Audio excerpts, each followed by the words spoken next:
Talking Penn State, Wilkes-Barre baseball here in the John Mendola Show at McCarthy Tire Service in their world headquarters. And Mike, let's talk a little bit about this baseball team this year. How you guys faring? So we just actually locked in our #1 seed. So we won our Eastern Division side of our conference championship. We go out to Du Bois on May 5th and May 6th, where we'll compete against the top 4 Penn State Athletic Conference teams. We were there last year. We won 1 and lost 2, so it's a double elimination style tournament. It was a tough break. We lost our first game to Penn State Du Bois. They ended up winning the small college national title, so we know we're right there, just a few pieces short, so look forward to kind of capitalizing on where we fell short last year. Pitching so important on many levels. Let's talk about the pitching staff you've assembled there at Penn State Wilkes-Barre. Huge. So our roster size is actually kind of small compared to the other schools. We currently have 13 eligible players on our college roster. If anyone knows college baseball, that's like a David amongst Goliaths, you know.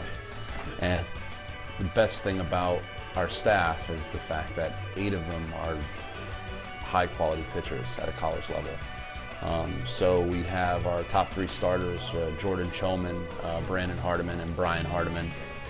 Both guys that can get it up into the mid-80s with a good secondary pitch and still kind of working into a change-up side.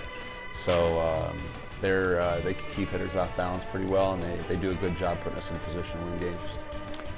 You got to have a lot of versatility with that roster. So talk about guys, hey, you're going to be the third baseman today, and I might need you for an inning to pitch. You'll be a right field, a couple innings out here. Who knows, right? Right. Yeah. So we do have 2 POs, pitcher onlys. Everybody else does wear many hats. The versatility of some athletes, they are typically a lot of guys we have to kind of watch because they're playing center field and they come right from the mound and they have to be able to throw a guy out at home.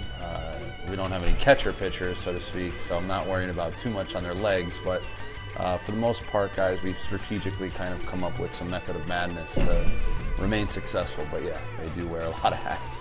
Let's talk about the bats this year. Who's leading the team this year in your hitting? So we've actually really kind of came out of our shell halfway to the end of the year. We ended up having Zach Sott, our leadoff hitter from Wyoming Valley West.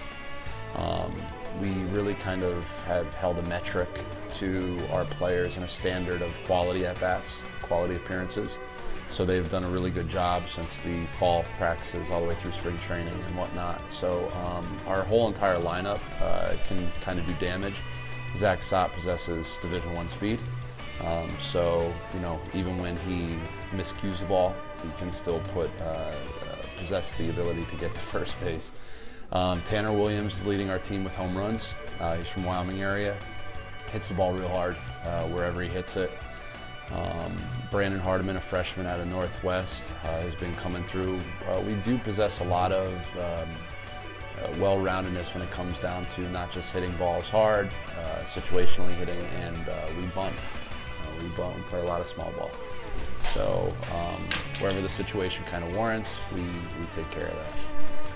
Let's talk a little bit about how the guys kind of stick together with just 13, as you say. They have to have each other's back, but does the confidence grow with that, just knowing that you guys are always going up against these big roster teams? Yeah, well, you'd have to tell me, because after we started off our spring training season, obviously with 13, emotions run high and performance is low. It's not like every other college roster where if the guy's it's not his day, hey, it's just not your day. We started off our season at 1-8. And I've heard a similar story of, I used to play at Keystone College, and Jamie Shevchuk up there had a similar story before he went and made a national run where he finished second in the nation. And I use that kind of as, an analogy to us is that sometimes where that great adversity is faced early in the year is a good reference to what we have to kind of come together and do. And the buy-in is everything, so. I think in the beginning where we had a lot of trials and tribulations and the adversity we faced really paid dividends to us where it came to what we do have to come together and do to win a championship. Let's talk about your coaching staff at Penn State. So we have Coach James Crosley. He's my assistant coach. He's got a great deal of experience in this sport from San Diego, California. Came up through the high-level JUCO systems. Really kind of my strategic mind of our staff. We actually only have one paid coach on our team. We do have a lot of alumni and graduate assistants that kind of show their face around through practices and whatnot. Really a lot of kids who have pioneered our way here. When we first took over this program about 4 years ago, this program had one win. A great coach prior to me, Jason McManus, was there. It's just the resource and the buy-ins were always kind of a cultural thing. So James Crosley, this is his second year with me, and second or third? Third year, I apologize. He's helped me out a great deal. It's probably one of my best assistants that I go to the most to really trust in to help me make decisions. Still a lot of ball to be played, as you said. You know, you guys will be in the playoffs next weekend. Right. But growing the program, trying to get more guys, and then recruiting, and what it's like at one of the satellite campuses like a Penn State Wilkes-Barre and Penn State Schuylkill, all these different campuses are you're fighting right. for players, but you want to get good young men in there and hopefully do some great things in the years to come. Yeah, so recruiting is kind of a big priority for us. We've gone kind of out of our comfort zones. We went up the line, kind of Del Val, down south, a lot of Wyoming Valley Conference guys that we still look to kind of see in play here throughout May. But it's about getting bodies in there. We do want to shoot for a 22 to 25 man roster for next year. We do have a lot of guys that come to us for 2 years and go on to Penn State, Maine for 2 years or another Penn State school to finish their degree. But I think that we've started to make a name for ourselves, and we've shown that with a little we do a lot. So we're just looking for the highly motivated, low maintenance individuals that are gritty, and just kind of have that old school mentality of like, show up, let's get better today and win. All right. Well, great to catch up with you, and we wish you the best next weekend. All right, thank you. John Fagotti with us here in the John Mendola Show at McCarthy Tire Service, senior for Penn State Wilkes-Barre. John, talk a little bit about your baseball career. How are things going for you here your senior year? I think we turned out pretty good this year. When recruited as a freshman, like Michael Tierney said, we only had one win coming out, and it was, I wasn't a part of that, but I wanted to come in and change the culture as a freshman. And when Coach Tierney took over, we really did change everything. We started to turn things around. I think we started 8-12 our first year and started building upon that. And then our sophomore year, we finally broke the 500 mark as a program for the first time in a while. So I think that was a really big plus and motivator for the guys for next year. And then I actually left to go to University Park my junior year. It ended up not being what I wanted to do down there, so I decided to come back for my senior year and came back into the program that was really successful the previous year and look to build upon it this year.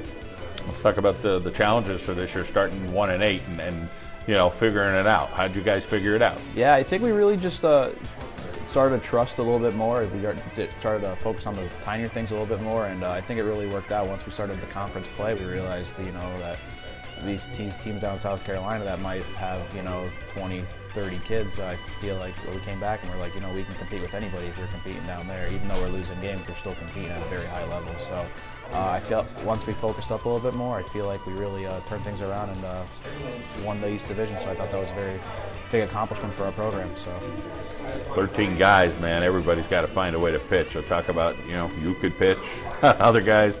So talk about that having that balance and being able to have that as a skill set. Yeah, we a lot of guys, like Coach said earlier, came in and they hold multiple hats, not just infield, outfield, but they come in to pitch. And even the guys that don't necessarily pitch every day, as myself and Jackson Shaver, we just go in there and we just have to throw strikes. That's the main goal of ours, to get in there and dominate the strike zone, and good things will come when that happens. And I think we did a pretty good job of that this year. Everybody did. So the A3P that we pride on after 3 pitches is very important to our program. So we realized after 3 pitches, we really need to, after that, I don't know. But we focused in on that, and then once we figured that out, I think we're pretty good. So.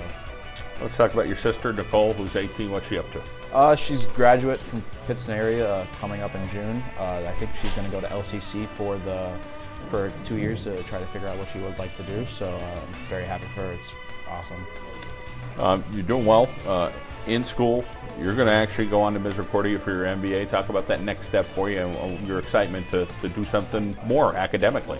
Yeah, recently I wasn't actually going for grad school at all, and then when I acquired my internship at Geisinger Health Plan, I ended up really liking healthcare in general, and my boss told me if you want to get promoted and stay full time and promote within any company in healthcare, an MBA is a really big step, and he recommended Misericordia, so I started looking into it and convinced me to go. I met with Karen Cephalo up there. She's really awesome in the grad admissions program, and picked my classes for the summer and started in a few weeks right after graduation from Penn State, so I'm really excited to get to that and stay full-time at Geisinger Health Plan. Let's talk about your role model. Chris Sale, excellent pitcher for the Red Sox, although struggling a little bit this year to start the season. He basically dominates the strike zone just like I like to. Doesn't try to overpower guys as much anymore, just tries to stay off balance and continue to pummel the zone and get guys out whatever way he can. All right, John, well, great to catch up with you. We wish you the best of the playoffs come up next weekend. Awesome, thank you so much. Tanner Williams with us from Penn State, Wilkes-Barre here on the John Mendola Show. So we're talking about the baseball program. Tanner, let's talk about your position. Where are you playing this year? Probably playing multiple spots, right? Yeah. Mostly first base this year, but if they need me, I play outfield too, pitch. Talk about what you offer when you do pitch. You're like a 1-2 inning guy. Can you go a little longer? Yeah, I could go longer. Most I'm in for relief, 1 to 2 innings. Have a fastball, curveball, changeup. How about this roster of 13 guys and you guys sticking together and staying after it and maybe empowered you guys a little bit as the season went on? Yeah. Our roster, we're all friends. Good bonding. Yeah, I mean, I'm glad I played. Met a lot of great guys, met a lot of friends. We stick together on the field and motivate each other. Keeps us going. Let's talk about the bats this year. Who's hitting well for you? For us, Sott, he's our leadoff hitter. He's hitting real great. Then it goes Brandon Hardman. He's batting over 300. He's a great hitter in the second hole.